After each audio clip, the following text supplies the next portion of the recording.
Hello and welcome to Lavneesh sir की class. आज की ये शिक्षा निदेशालय राष्ट्रीय राजधानी क्षेत्र दिल्ली की मूल्यांकन कार्य पत्रक नंबर 5 जो कि कक्षा 8वीं के विद्यार्थियों के लिए है, यह लिया गया है गणित विषय से। और इसमें हमें करना क्या है, इसमें हमें प्रश्नों के सही विकल्पों के सम्मुख बने गोले को पेन या पेंसिल से भरना है। यह जो मूल्यांकन कार्यपत्रक है, ये कार्यपत्रक 20 से 23 पर आधारित है और हर एक प्रश्न का अंक 1 है। तो चलिए जल्दी से जल्दी प्रश्नों को समझने के लिए और करने का प्रयास करते हैं। जैसे पहला प्रश्न है कि एक त्रिभुज के अंतः कोणों का योग कितना होता है? 180 डिग्री, 360 डिग्री, 300 डिग्री या फिर 150 डिग्री। तो ये तो हमने अभी जब हम सोमवार को भी प्रश्न कर रहे थे, वर्कशीट कर रहे थे, उसमें भी हमने समझा था। इसका सही उत्तर है ए 180 डिग्री। उसके बाद है एक षटभुज के बाह्य कोणों का योग कितना होता है? देखिए बहुभुज कोई भी हो, चाहे वो षटभुज हो चाहे अष्टभुज हो, कोई हो, उनके बाह्य कोणों का योग हमेशा बी 360 डिग्री ही होता है। ना 420, ना 300, ना 720। हमेशा कोई भी बहुभुज हो, चाहे वो अष्टभुज क्यों ना हो, उनके बाह्य कोणों का योग हमने समझा था कि वो कितना होता है। फिर इसके बाद है तीसरा प्रश्न, एक चतुर्भुज में कुल कितने अंतः विकर्ण हो सकते हैं? 3, 1, 4 या 2। और एक चतुर्भुज, मान लीजिए यहाँ पर मैंने एक चतुर्भुज बनाया, उसके अंदर विकर्ण कितने हो सकते हैं? एक तो ये हो सकता है और एक ये हो सकता है। तो कितने हुए? 2 ही तो हुए ना। तो इसका सही उत्तर है 2। डी वाला जो भाग है वो है 2। फिर है प्रश्न नंबर 4, फुटबॉल में काले रंग की आकृति कौन सा बहुभुज है? ये जो काले रंग की आकृति है ना, ये कौन सा बहुभुज है? देखिए ये कौन सा है?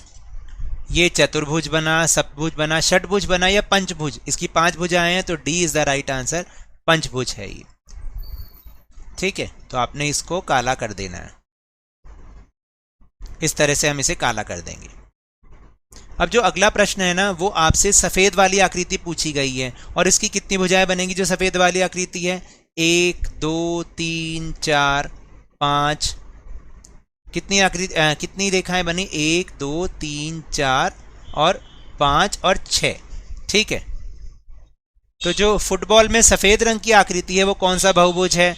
अभी हमने पता लगाया, उसकी 6 भुजाएं थी। तो पंचभुज था? नहीं। सप्तभुज था? नहीं। सी षटभुज था।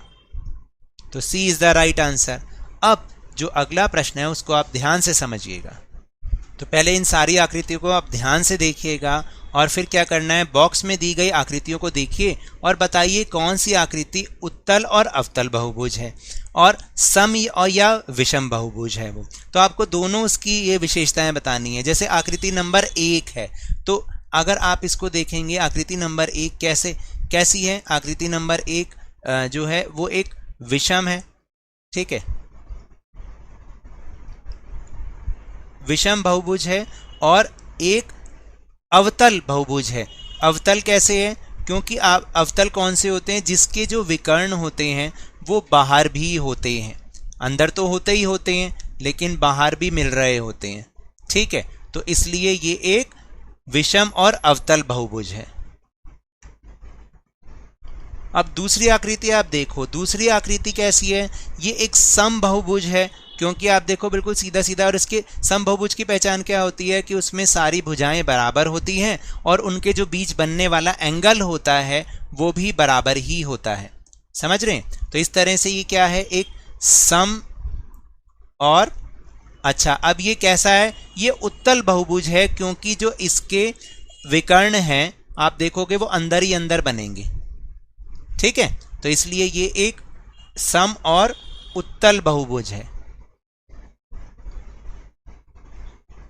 अब एक बार ये आकृति 3, 4, 5 को यही देख लेते हैं। देखो जो आकृति 3 है वो एक विषम है, देखिए, है ना। और ये एक अवतल है क्योंकि इसके विकर्ण बाहर भी बन सकते हैं। ठीक, ये कैसी है? ये एक सम है और उत्तल है क्योंकि इसके विकर्ण अंदर ही बनेंगे। ठीक है, और सम किस लिए? क्योंकि इसके चारों कोण भी बराबर बराबर हैं। तो ये सम हो गया और इसको तो हम बोलेंगे सम और विषम और अवतल है। अवतल, ठीक। और ये सम और उत्तल है, और इसी तरह से ये विषम है और अवतल है, अवतल, क्योंकि इसका जो विकर्ण है वो बाहर भी ज्वाइन हो रहा है इस तरीके से, ठीक है। यही अब हम सारी चीजें लिख देते हैं। आकृति 3 कैसी थी, जैसे हमने बताया, वो एक विषम और अवतल बहुभुज है, क्योंकि उसके विकर्ण बाहर भी ज्वाइन हो रहे हैं, है ना। फिर आकृति 4 कैसी थी, सम और उत्तल बहुभुज है, क्योंकि उसके विकर्ण अंदर हैं। और सम कैसे है कि उसके चारों भुजाएं बराबर हैं और उसके एंगल भी बराबर हैं। और फिर आकृति 5 कैसी है, वो भी विषम और अवतल है। विषम कैसे है वो आपको मैंने बता दिया, उसके एंगल सारे एक जैसे नहीं है, ठीक है, एक समान नहीं है। और अवतल कैसे है, उसका विकर्ण जो है वो बाहर भी बन रहा है, जैसे वो ऐसे था ना, कुछ इस तरह से था, तो उसका विकर्ण बाहर भी ज्वाइन हो रहा है, इसलिए। तो इस तरीके से हमें इसको करना है। तो ये तो थी आज की वर्कशीट। अगर मेरे इस तरह समझाने से अब आपको समझ में आने लगा है ना, तो इस चैनल को और ज़्यादा लाइक कीजिए, सब्सक्राइब कीजिए और शेयर भी कीजिए। तो मिलते हैं अगली वीडियो में, तब तक के लिए धन्यवाद।